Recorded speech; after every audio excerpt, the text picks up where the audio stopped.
Hello, my name is Miguel Parga. I am the best-selling author of What They Didn't Teach You in Film School. I've also been a film professor for the last 14 years, and this is another one of my series of videos of how to make movies at home, where I teach you the principles of good filmmaking rather than the equipment. So today, this is a question that I get a lot from my students. So today I just wanted to talk to you a little bit about the different stages of production, okay? Because sometimes it's unclear what happens when. Okay, so the first thing that happens, at least in the movie business, we call it development.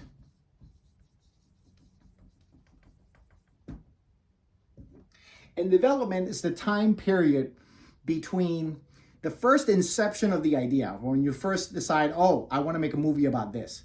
It's either an original idea or perhaps you're a producer and you read an article in the paper and you go like, wow, this would make a great idea. You read a book. This would make a great movie, right? From that moment, that process of developing that material for it to be fit to become a movie starts. During the process of development, a million things have to happen, but mostly what goes on is that the executive producer is trying to package that piece and make it a more viable property so that he or she can get financing for that movie to get made. And we talked a little bit about the process of trying to get financing and how producers trying to gather assets. Usually the most important asset is to gather movie stars to come on board, right?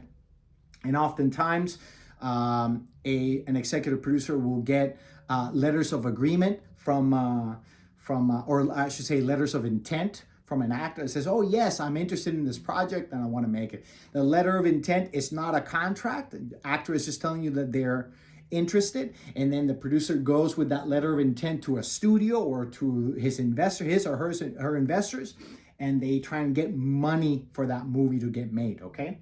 That happens during development. Oftentimes, if the source material is a book, we have to write a script out of it. Or if it's even an original idea, we have to write a script. So writing of the script, rewriting of the script, all of that happens during the development period. The average time, sometimes I don't like to say this to my students because they get discouraged, but they should know, right, how this business works. The average time for a movie to be in development is 7 years. It's kind of crazy, but that's what it is. So for example, Quentin Tarantino was talking to Uma Thurman about making Kill Bill when they were making Pulp Fiction, and it took 10 years for that movie to happen. And the reason for it is that many things have to come together in order for a movie to get made.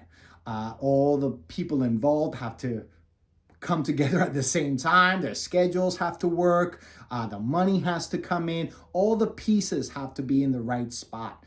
Stanley Kubrick, one of my favorite directors, used to describe this process as one of those games where you have a bunch of little balls inside of a square, and they have to fall in their little holes, right? So you get one of the balls in, and then when you're trying to get the other one, that one pops out. So that's often what happens. Somebody comes in, they say yes, and then we're waiting for a director to come in, and while that director signs onto the project, that actor goes away. So many things happen during the development process, okay?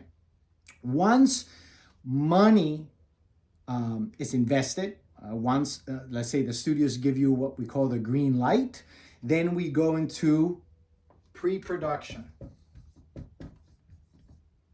And in pre-production, then we know we're going to make a movie. Usually the average time is about, it depends on the production, okay? But it can go from months to a year. On a big production with special effects, it's a big Hollywood production, a lot of the times we're in pre-production for from a few months to a year. Why? Because a lot of things need to happen in order for us to be prepared to do the film. Locations, sets are built, casting happens full bore, we hire everybody else that's going to work in the film. So all the permits, all these things that need to happen before we shoot happen during pre-production. Then after pre-production, production. Or as it's often referred to in the industry, principal photography. We shoot the film, okay? On an indie film, an average time for pre-production is a month, right? You'll shoot for 3-4 weeks, 5 weeks. Big Hollywood movies, sometimes they'll shoot for months. Some movies shoot for a year. Stanley Kubrick, again, one of my favorite directors, took a year to make a movie, all right? Because he did multiple takes, because he liked to take his time. That's not common, right? So for example, you'll see a Hollywood movie, it'll take 3 months to shoot or something like that, okay? So that's production or principal photography. And after that goes post-production. And during post-production, the movie's edited, finished, color corrected, sound design is done. Often the music is composed for the soundtrack of the film, and all the finishing touches are put into it. After pre-production, then we go into distribution and we go into marketing and all the other things that happen afterwards. But these are the 4 stages of production. Post-production also, by the way, the average time is between a few months to a year. You know, you can post a movie, I don't know, you can do it quickly in a couple of months. That would be very fast. So we're talking about 3 or 4 months. And obviously, in that period, you're editing the film, which is the thing that is most time consuming, right? Because it'll be edited, the director comes back in, the producers come back in, they want changes, and often it takes a while to get that film in the shape that it needs to be. If you like the content and would like to hear more about future seminars, projects, and the upcoming release of my new book, How to Make Movies at Home, subscribe to the channel and follow me on social media. Thanks for watching.